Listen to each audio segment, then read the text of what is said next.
Ikaw ang Diyos nga nagbuhat sa kalangitan. Ikaw ang Diyos nga nagbuhat sa kalibutan. Ikaw ang Diyos nga nagbuhat sa tanang may kinabuhi. Aron sa magaday sa imong ngalan. Pagasimbahon, pagasimbahon ka. Diyos nga balaan, pagasimbahon ka. Pag-aawitan, pag-aawitan ka. Diyos nga balaan, pagasimbahon ka. Pagasimbahon ka.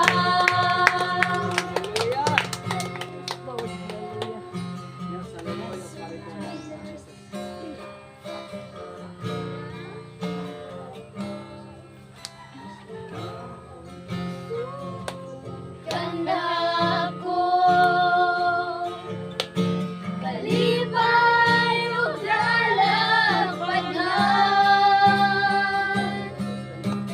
Muabot man ang problema, walay makapahimulang, walay maikakumpara sa imong gugma. Unsa man kalayo ang langit, gugma mo para sa tanan. Muluhod ako sa tiilan mo, sa pagsimba kanimo, O Diyos. Unsa man kalayo ang langit, gugma mo para sa tanan. Ikaw ang among Diyos, ikaw ang puso ug kalipay ko.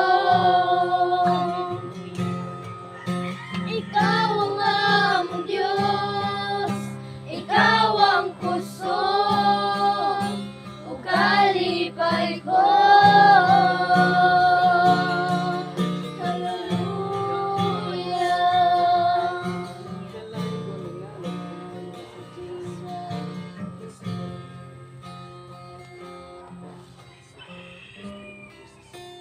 Tapos kang pasidunggan o Diyos, hari sa tanang mga hari. Ikaw ang among langit mong amahan, nga nagabuhat sa langit ug sa yuta. Padayon ka namong gipataas parigad. Sa diyan ka pataas ka namo o Diyos, walay tinaguan nga dili nimo makita ang tanan himo gayong madayag. Ug balaan ka among Diyos, hari sa tanang mga hari, nga nagalingkod karon sa imong trono sa katulong langit, Lord.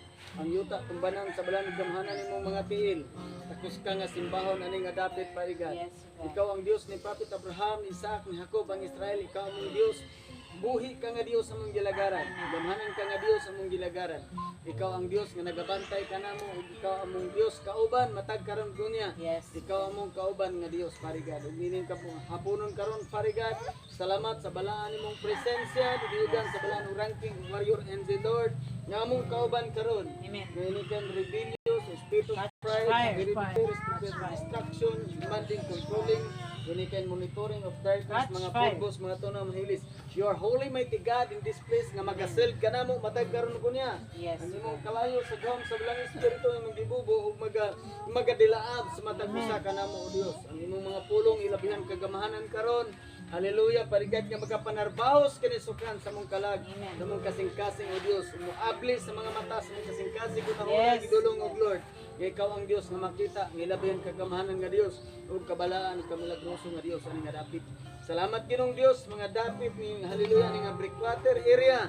Ikaw ang buhi nga Diyos, hallelujah, nagapanglihok sa mga kasing-kasing, ani nga dapit, Lord, sa panimalay, ni Ate Norma sandot Lord ban siyang apo nga anak ni nga dapit. Yes. Ikaw ang buhi nga Dios magaministeryo bisan man sa iyang mga paryente ug sa Amen. mga paryenteng tanan ug sa mga silingan ani nga dapit. Amen. I declare prophet the name of Jesus. Buhi kay nga Dios among gilagaran. Release holy ministering angel in this place. Yes. Di planing rabasik karababos the name of Jesus. Salamat Ginoong Dios sa imong gugmang walay paglubat. Tapos kang pasalamatan o pasidunggan. Tungog himaya para lang gid kanimo hining kapunon. And in the Father, the Son, of Holy Ghost, in Jesus' mighty name I pray. In Jesus' mighty name I pray.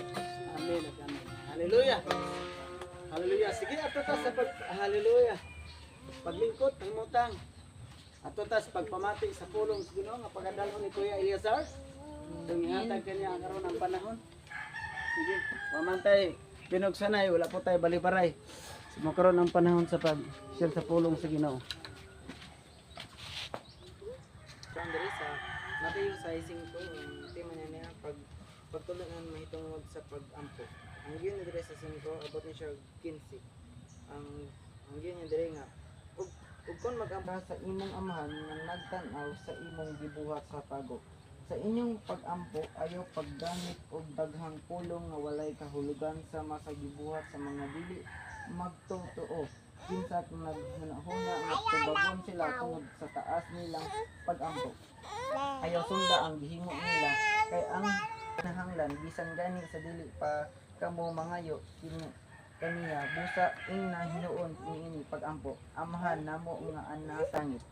Ihatag kanimo ang pagtaon nga among apan kun dili ninyo sila pasayloon, dili usab kamo pasayloon sa inyong amahan nga ato sa langit.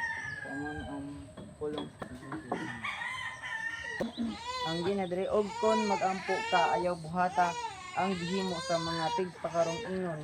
Gusto silang magampo nga magtindog sulod sa mga sinaguga o diha sa mga eskina sa kadalanan aron makita sila sa mga tao. Sulti ko kamo nga nakadawat na sila sa ilang ganti. So, ang ganda rin ni Jesus no nga kanang magampo ta dili na to pwede suhidon ang uban nga magampo sila sulod sa kailan gid tang manang magampo ta dili ta magpakita sa ubang mga tao kay kana siya nga kung magampo gani ka sa Dios sulod gid ka sa imong panimalay ug dili ka magpakita kay kung magampo gani ka sa kanang magpakita ka sa tao imo nang dadawat ang imong ganti kay gani diri ni Jesus Christ nga ang gini diri sa pulong sa Dios nga magampo ta sulod sa ato ang panimalay ug dili ta pwedeng makahan kay kung makita ganito sa tao nga kailangan makita ganito sa tao may ang tao nga sana kanang manimpoon gud kay siya og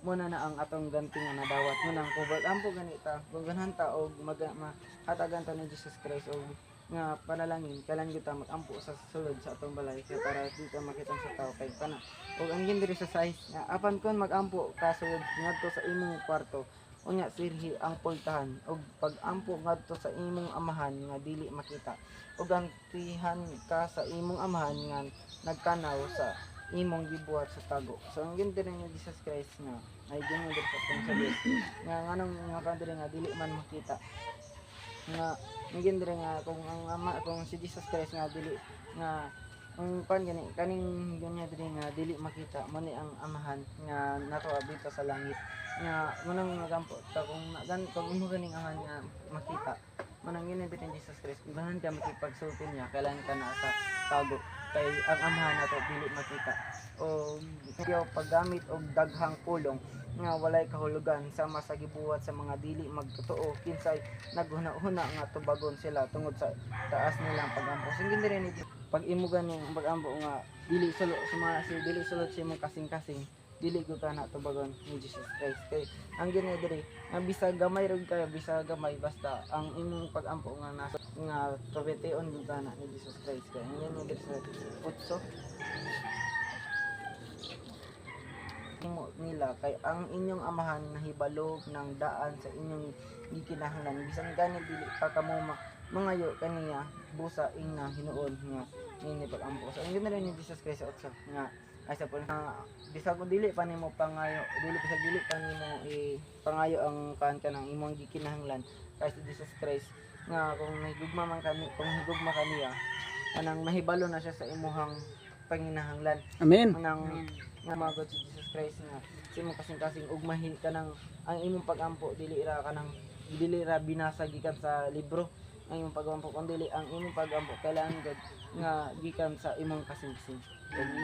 Ang nasabtan natin sa 14 nga kay kung himo inyong pasayloon ng nakasala kaninyo pasayloon usab kamo sa inyong amahan nga atwa sa langit. Apan kun dili ninyo